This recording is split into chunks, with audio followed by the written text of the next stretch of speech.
Hello, people. This is Mr. Back again. It's another Nottingham Forest interview, and I've got my mate Malcolm Howen. How you doing, Malcolm? Good, thanks, Ben. How are you?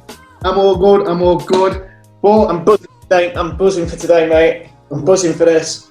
I've been looking forward to this for quite a while, and as everyone knows, it's Nottingham Forest legend in my eyes. Started with Forest for like 4 years, 5 years, and everyone knows it is. It's David Phillips. How you doing, David?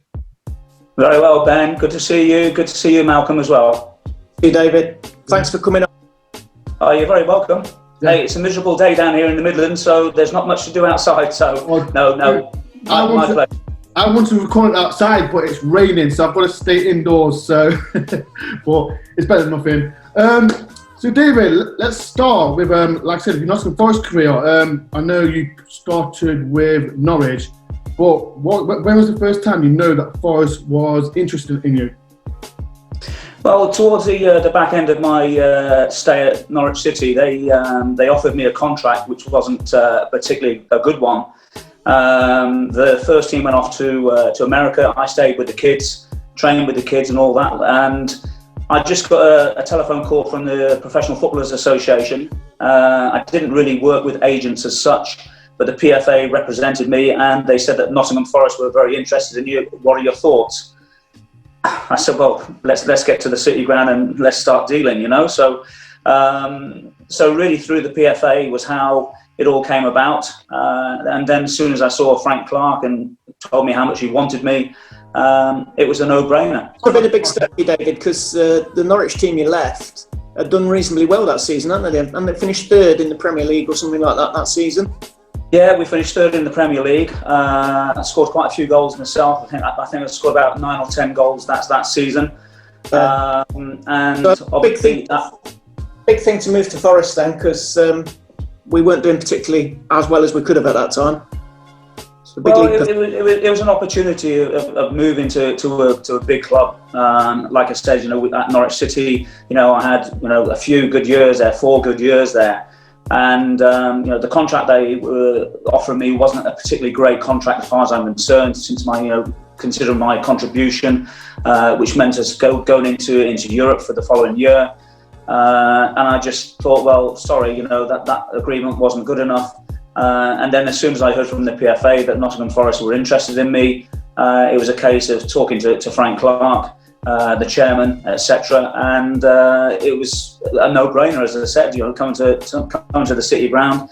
Yes, they're in the second division at that time, but such a huge club with big names. So, making your debut, David. What was your debut? Who was it against? I couldn't honestly tell you, but one thing I do remember, I sat out for a few games when I first came. Okay. And it was, I think we were playing Barnsley away, and Frank just said to me, look, just be patient, have a little look at what we're doing, have a look at the movement. This is where I want you to be playing. Roy Keane had gone on to Manchester United. He wanted me to do something of a similar role. And he just said, look, just be patient for the first 2-3 games, which I was. And then when I was watching the game at Barnsley, I was thinking, well, I need to be playing now. And it wasn't long after that Barnsley game that, he gave me my debut. No, I was just going to say, that was quite a pivotal time for Forest, because we were in transition. We'd obviously lost the great man. He'd retired, and we had Frank coming in, who was a Forest legend, a European Cup winner.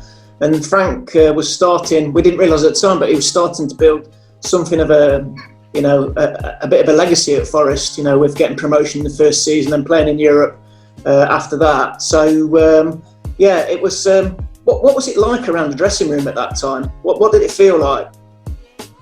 Well, when I came into the club, you had big names there. Your Stuart Pearces, your Mark Crossleys, your Colin Coopers, Stan Collymore coming along. Yeah. Ian Wone, Steve Stone, Steve Chettle, and there were players with good characters, great potential. Should never be in that position to start off with. But as you're right to say, that season 93-94 we get promoted, and a great year for all round, but in the changing rooms, as you said, there were characters all over the place. But very friendly with Kingsley Black as well. Yeah. KB was a player he was very wary of me moving into to Nottingham Forest because he played wide left.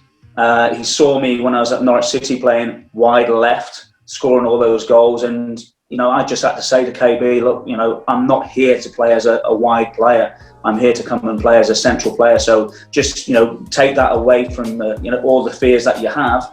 And he became my best friend at Nottingham Forest. So I was just about to say, like you was there, you made 126 appearances for Nottingham Forest. Who did you get along with the best? Like I said, you said Kingsley Black. Was there anything else that you did get along at Forest? I got along with everyone. There were some great players, great characters, opportunities when we were able to go out, etc. Got on very well with Colin Cooper and Ian Wone. But like I said, with everyone there, they were like a family, weren't they? Yeah. It was a great family environment. With the coaching staff, the chairman, board of directors, etc. And all round, they were great people there. What was your favourite moment at Nottingham Forest? Favourite moment? Oh, blimey. Well, first and foremost, getting promoted in the first season. And then picking up the Player of the Year award. I was about to mention that. So picking up that accolade was absolutely magnificent, especially when as I mentioned, a host of players' names, Steve Chettle, Piercy, Skip, Collymore. I don't think Stan was particularly happy that I won the Player of the Year award. I thought he was most probably thinking himself that he was going to get it, but sorry, Stan, not this time. I could look at that, and then the times when we were in Europe, we got to get into the quarterfinals. A reasonable result over in Munich where we got beat 2-1. Steve Chettle scoring that goal from the free kick that I put in. But then obviously very disappointing that the Germans really took us apart at the City Ground. But that was one of those things. Don't mention that. I remember that game so well. So yeah.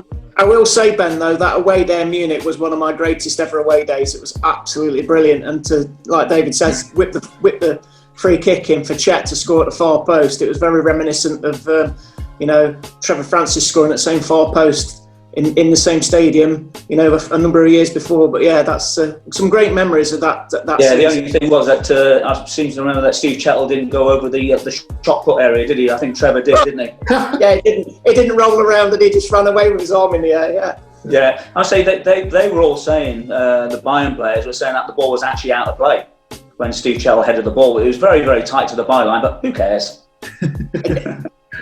VAR didn't rule it out, so it counts. Oh God! Don't talk about VAR. Can we please go away from VAR on this subject, please? Geez, do me. Anyway, so I'm just going to change the subject slightly because you've talked about the great players that you played with in that season. You've mentioned a number of international players, but you weren't too bad an international player yourself, were you? I mean, you got 62 caps for Wales, and I've got a question for you from Martin Price, who's one of our friends down in South Wales. And Pricey messaged yesterday and said, David Phillips played for Wales but was born in Wiegburg in Germany. How did he qualify to play for Wales? Can you enlighten us? Yeah, first and foremost, I don't know where Wiegburg is, but I know where Vegburg is. I'm going to say I was born in Royal Air Force Vegburg. My father was in the Air Force. He was based out in Rheindahlen. And a lot of people don't understand that if you're born Army territory, Royal Air Force territory abroad, it's actually British territory. So this is what happened. I'll say Jeremy Goss, another Welsh player who I was with at Norwich City, he was born in Cyprus. And he was born at RAF Akrotiri. So he effectively was British. Now, the only thing that you have to do is that I have 2 birth certificates. Both of them just basically stating that I am a British citizen. People have always asked me a question, could you have played for Germany? The answer is absolutely not. I've got no German parents or anything like that. My father was Welsh, my mother was English. I was brought up, we lived in Germany for 6 months. Obviously, I can't remember it, as you know, going from 0 to 6 months old. And then we spent the first 8-9 years living in Wales. I was based in St Athan, which is just outside of Cardiff. And I went to school in St Athan, and then we moved to Bridgend or Pen y Bont in Welsh. And I was brought up to actually hate the English. My teacher was Plaid Cymru. He spoke in Welsh every morning that he came in. What did I plan? What did I hear? And it was like, you know, one of those sort of things. We weren't allowed to play football in school. It was all rugby. And hence, that's why I've got a massive passion for rugby. It's as big as football, to be honest with you. You know, I played from a town side when I was 14, rugby. And then at 15, I had a decision to make. Do I go into rugby or do I go into football? So, you know, I went to Plymouth Argyle. My mum actually passed away a few weeks before I went. So by the age of 16, I lost my mum. So that was a sad chain of events. But that's how I've always been Welsh. I was brought up to be Welsh. And I'd never ever thought of myself as being another national. I did actually get called up by England for the under-18s. And the manager at the time at Plymouth Argyle pulled me into the room. He said, I've got some fantastic news for you. You're getting called up by England for the England under-18s. You know, this is what's happening. I said, I'm sorry to disappoint you, Gaffer. I said, but I'm Welsh. I said, can you please get on to the Welsh FA? They got onto the Welsh FA, and then things developed from there. Good man, so a very proud Welshman. Absolutely. So you've talked about KB being your best friend at Forest. Who was your best friend at international level? Oh, well, I used to room with Mark Bowen, you know, who's now the manager at Reading, and Bowes and I got on famously well. But you know, there were lots. Paul Bowden, who's now taking the under-21s in Wales, was another, you know, good friend of mine. But again, you know, you had people there, you know, in the early days like Joey Jones, Mickey Thomas, Di Davis, and then obviously Neville Southall, Karen Ratcliffe. You know, Dean Saunders, Mark Hughes, and then Ryan Giggs as they developed. You know, a whole host of names. But you know, again, it was a good family. We had our ups, we had our downs. But I loved my time, you know, going away with Wales. Some amazing footballers there. Did you ever? Was there ever a time you actually stopped and looked around the dressing room and went, "Am I actually good enough to play with these guys?" Or did you always just see it as you were just a football team? I saw it as a football team, really. The only time really where I was a little bit racked off was when John Toshak came in, and we were at Newport, and he walked into the room, and he's going, "All right, Nev. All right, Kev. All right, Sparky. As for the rest of you, I don't know who you are." Yeah, that's not very nice, is it? That was the time that I thought, well, hold on a second. So obviously he knows who the superstars are, and obviously he didn't really know too much about us minions. But I can take that story further back, because, as I said, for the first 8 years I lived in Wales and a bit of England, and then at 9 I moved over to Holland, over to Brunton again, which is part of the NATO, and we were based in a place called Kirkrada. And the local side is Roda JC of Kirkrada. Now, they've had 2 internationals who played in the World Cup finals. Jan Youngblood in goal, Dick Naninga, who scored in the 78 World Cup final. But I used to go and follow Roda JC all the time. And they played Liverpool on a pre-season friendly at home. And I can remember, this is when Toshak was playing and Keegan was playing. And I went to Toshak and said, "Oh, please, sir, can I have your autograph?" And he just waved me away. So I've got history for him. Listen, I don't forget many things. So when he walked into that room and he says, "Right, Nev, how Kev and how Sparky," I never forgot, as a like a 10, 11-year-old, that he waved me away. Didn't want to give me his autograph. Last question on the international front. Favourite game you ever played for Wales, and who was it against and why? Favourite game would have to be my debut, which was back in 1984 as a 21-year-old. I was still at Plymouth Argyle at that present time, albeit that I was A, getting married, and B, moving to Manchester City. And we were staying at the Bryn Howell Hotel in Llangollen, and Mike England was the manager, and he just pulled me and he says, "You're going to be making your debut," and it was against England in the home nation. Yes, England. So that was my debut. That was the game that I will always cherish. I'll always remember. I also made my debut that day with another rookie, Mark Hughes. And Mark Hughes scored the goal that beat England. So I only played England once, beat them, never got beaten at all. So when I look back on my Wales career, you know, that was a great one for me. So I actually made my debut with a legend, and also I retired with a legend because we got beaten by Italy over in Tourney. I think it was maybe 3-0. And that day, Ian Rush announced his retirement. Wow.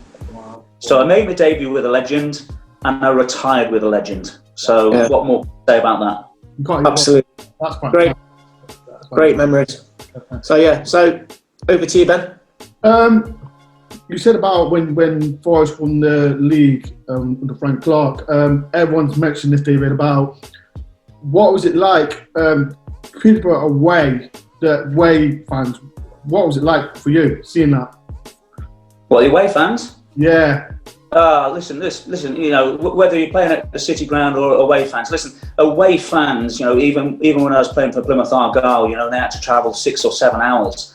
You know, they are fans. They are fanatical, and you know, the people who always go away from home. You know, I always give them the highest regard because you know that tells me how true a fan is. It's not a case that you know some people who are home fans, you know, they can't go and do it, but those who spend so much money, you know, on the love of their club, you know, whether it be Plymouth or Man City, Nottingham Forest, all the clubs that I've been to, you know, we do admire all that lot, and you know, we can never give them high enough praise as far as I'm concerned, because it's a lot of money spent. There were good times, you know, and there are not so good times. And when those good times are happening, it's fantastic. But when you go away and you get beat, you know, and the fans aren't happy, we're not happy, you know, it's a bit of a damp squib, isn't it? But away fans are phenomenal. You wasn't shy to score long shots. I seen you go against Bolton as well. And another goal against, I think it was Crystal Palace, I think it was. Well, right. Wimbledon, I think it was. I know you said 5 goals that you scored for Forest. What was your best goal? I think the former, what you said against Bolton. You know, we lost that game as well, I believe, didn't we? No, you won. Was that one? No, you won. I think you won. Was it 3-2? I think it was.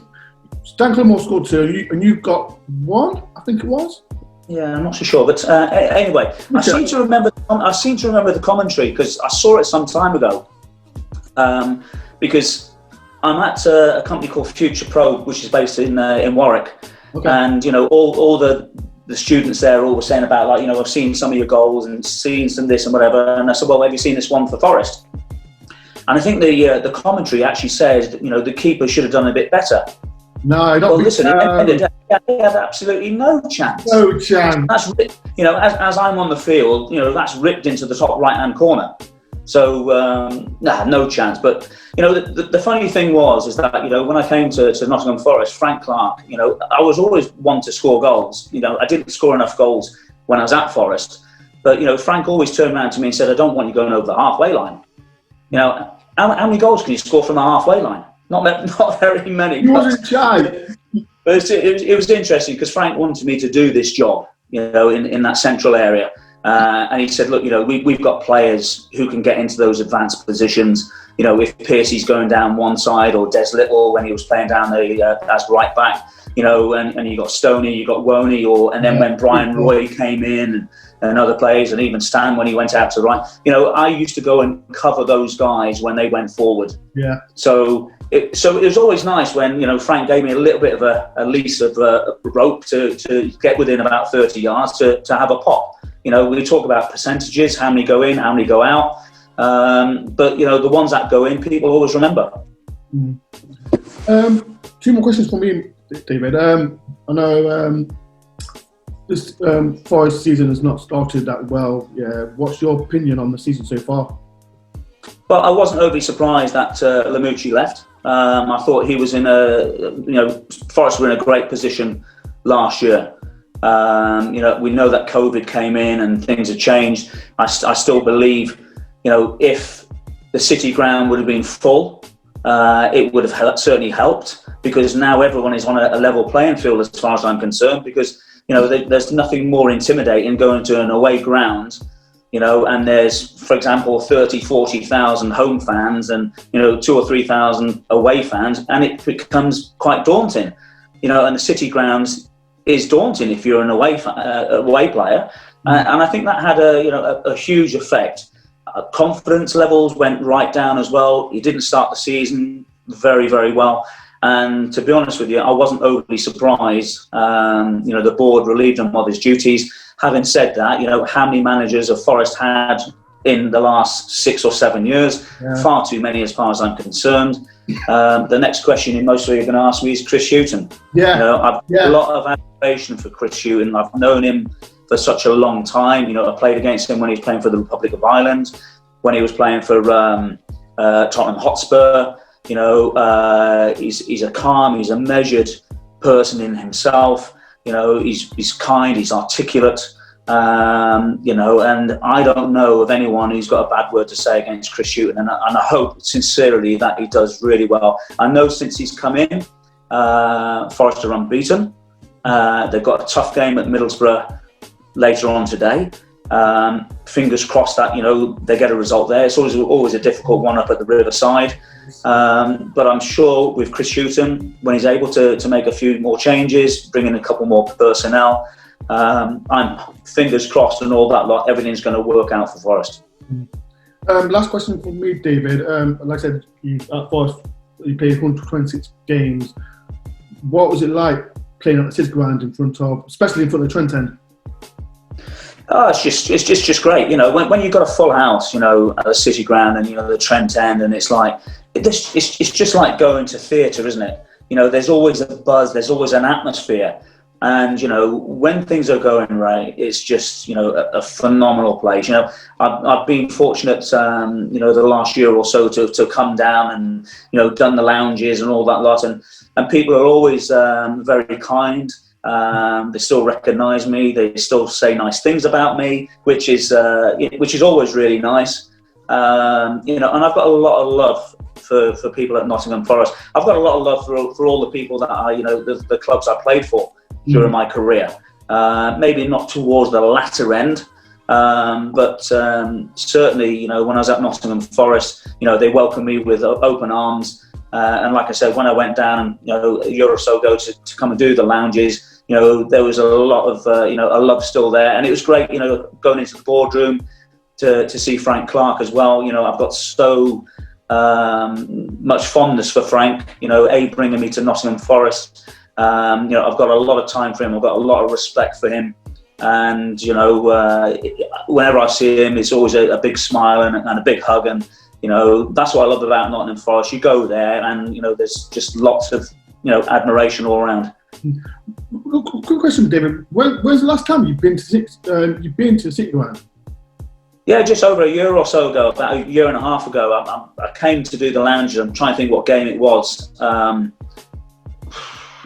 trying to think which game it was, to be honest with you. But we still, as ex-players, we still get Michael will ring up and just say, well, can you come and do this? And yeah, of course. This year especially, former clubs Huddersfield, Norwich, Coventry City, and I was looking forward to going to the City ground to go and see former clubs play. Hopefully do the lounges, maybe a few of those games. But obviously, the situation in this this world at this moment with COVID, is not great. It's not giving us the opportunities that we'd like to go and watch football at a certain level. And the sooner that we can get rid of this COVID situation, the sooner we can get back to normality. Malcolm?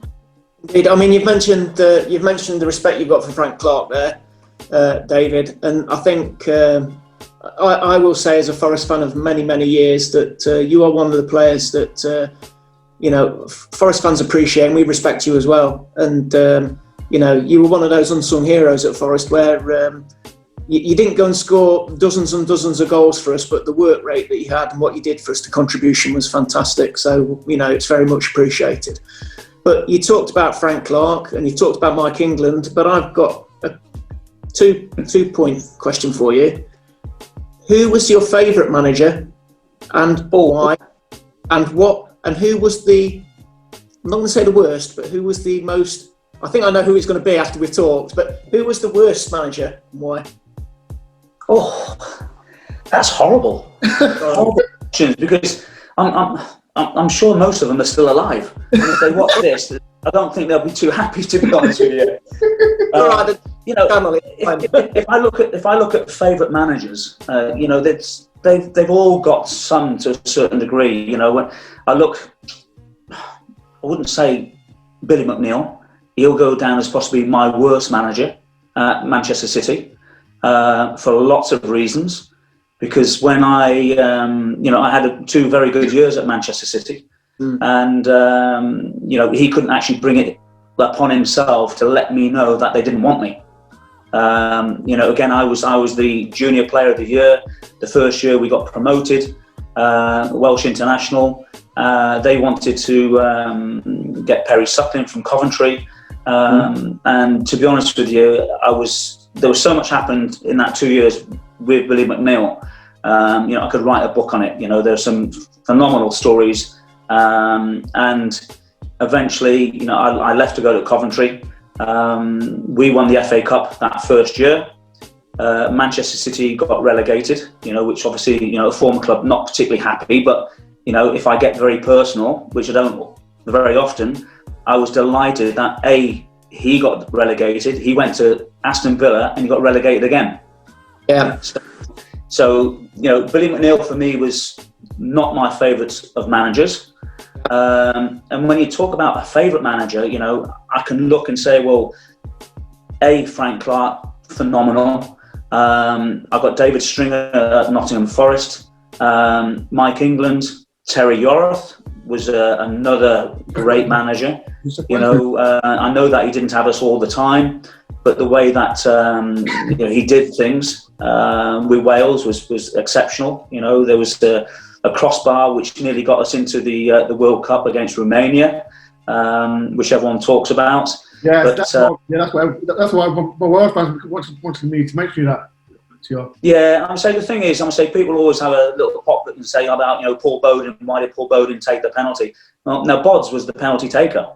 Even though that you had Dean Saunders, Mark Hughes, Ian Rush on the pitch, he was our penalty taker, and it was just one of those incidents that happens.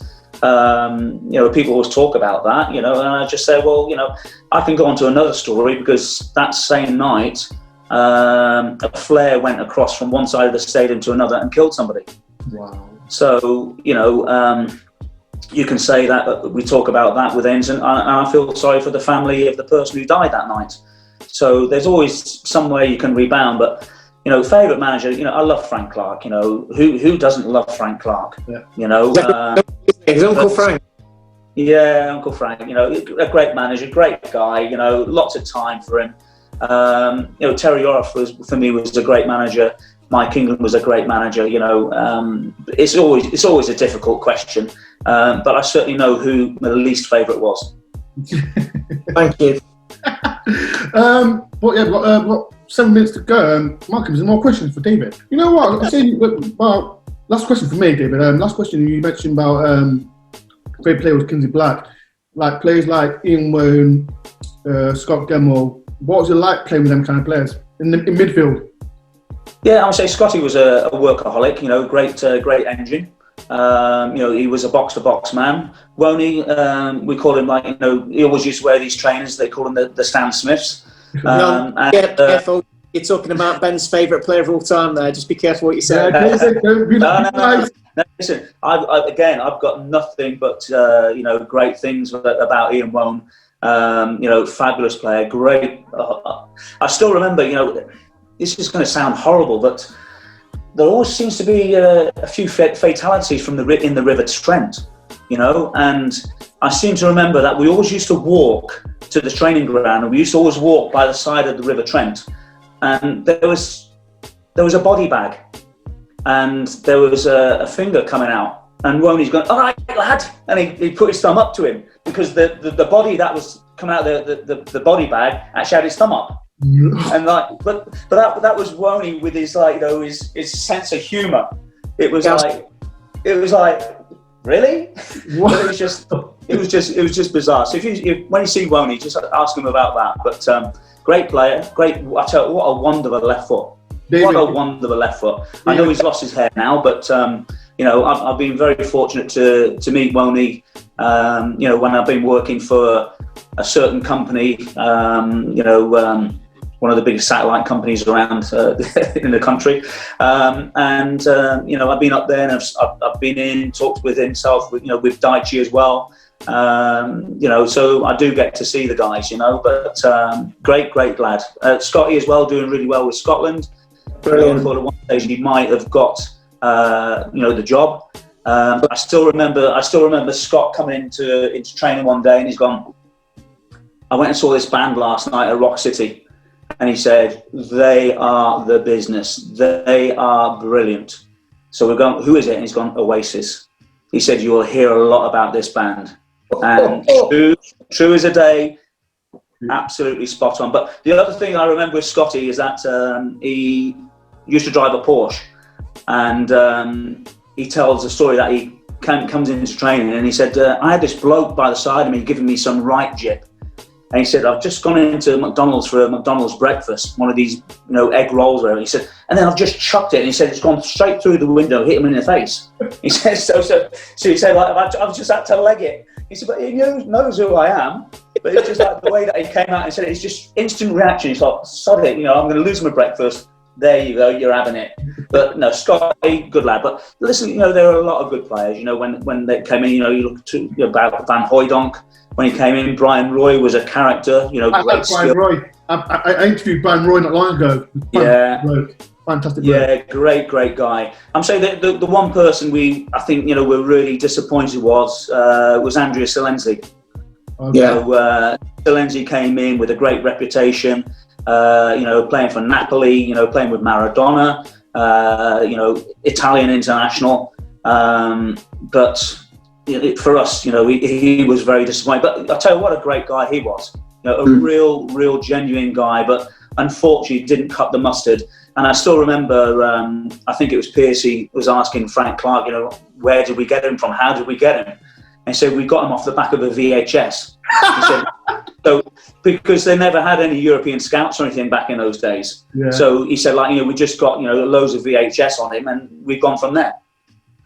I remember, David, it was a midweek game. Make it quick. Midweek at Coventry, and Silenzi came on as a substitute, and he got the ball, he lost it on the edge of the penalty box on the attack, and he must have run 80 yards back to try and win the ball, and that just summed him all up as a Forest fan. So bless him. Yeah, it's bless him. You know, it's a shame, but you know, those things happen. But you know, David, you mentioned a player there who was quite controversial. How did you feel as a teammate when Van Hooijdonk went on strike? Well, listen, you know, at the end of the day, you know, I had a similar situation when I was down at Plymouth Argyle. There were 7 players who went on strike, but to cut a long story short, the manager got rid of them. Yeah. You know, and you know, that didn't exactly help with everything going on at Nottingham Forest at the time with Van Hooijdonk. You know, at the end of the day, you know, he was. I would just say he couldn't go past the mirror without looking at himself. He fancied himself that much, and you know, if he's a box of chocolates, he'd be eating them as well at the same time. But you know, at the end of the day, you know, again, he was a talented lad. He did really well. He went to Celtic, but you know, it's a shame that you have somebody like that who has to go make a stance, and it doesn't bode particularly well, with the players, management, and also with the fans as well. Absolutely. Thank you. David Phillips, thank you very much for taking your time and coming on the channel. I really appreciate it. Like I said, the Welsh fans, they wanted you, so I thought David Phillips, I need him. But David Phillips, thank you very much for coming on. Yeah, thanks. Malcolm, you're very welcome. It's lovely to talk to you. Let's hope that fingers crossed that Nottingham Forest go on and have a fantastic run. There's no reason. There's a lot of games available. To get themselves into that elevated position. And in Chris Houghton, I trust him. You guys will trust him. And fingers crossed that things develop for this season. And hopefully we'll see you at the City Ground soon, David. I hope so. Let's get rid of this COVID first, and I'll tell you what, I'll be there. Don't you worry about that. But guys, thanks very much for the interview. Really enjoyed it, and enjoy the rest of your day. Thank you. You too, David. Cheers. You, yeah, guys. See you. Cheers, Bye. Dave. Thank you.